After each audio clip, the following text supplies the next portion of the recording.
My name's Brad and I'm from the Arthur Rylah Institute, and today I'd like to talk about weeds. So if you've ever done any gardening, you'll be aware of the concept of weeds. These might be grasses that are growing in your potted flowers or thistles growing in your veggie patch. In essence, a weed is any plant that's growing where it isn't supposed to be.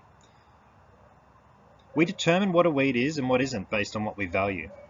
In the case of the earlier examples, what we value are the flowers or the veggies. We can extend this thinking to national parks and reserves. Here we value species that traditionally occur in these areas. These are known as indigenous species. However, just like in our gardens, weeds are undesirable. Not only are they an eyesore, but they also are a threat, as they can compete with indigenous species for space and resources, they can change the habitat for animals, or deteriorate cultural values. If we value the nativeness of national parks and reserves, which I think we all do, then the most obvious thing to do is don a pair of gloves and take them out. Up until relatively recently, we've assumed that removing the weeds would tip the balance back in favour of the indigenous species. But this isn't always the case.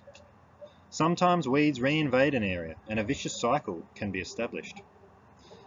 To break the cycle, we need to figure out the best way to remove weeds while making the environment more suitable for indigenous species. The Peri-urban Weed Management Partnerships Program engaged ARI to set up a monitoring component to collect data about the effects of weed control and the response of indigenous species within public reserves in Melbourne's fringe. This is shown on the map.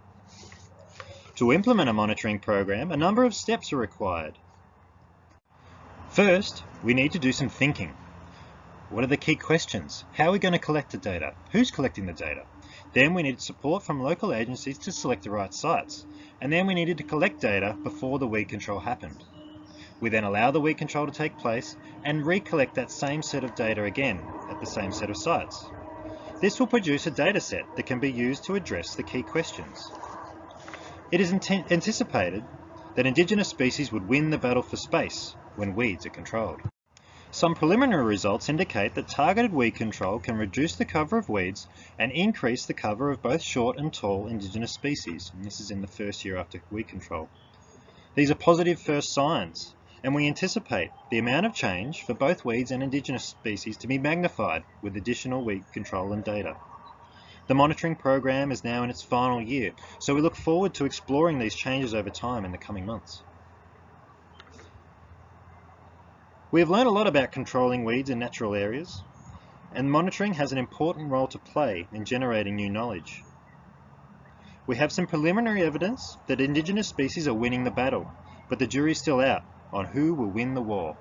Thank you.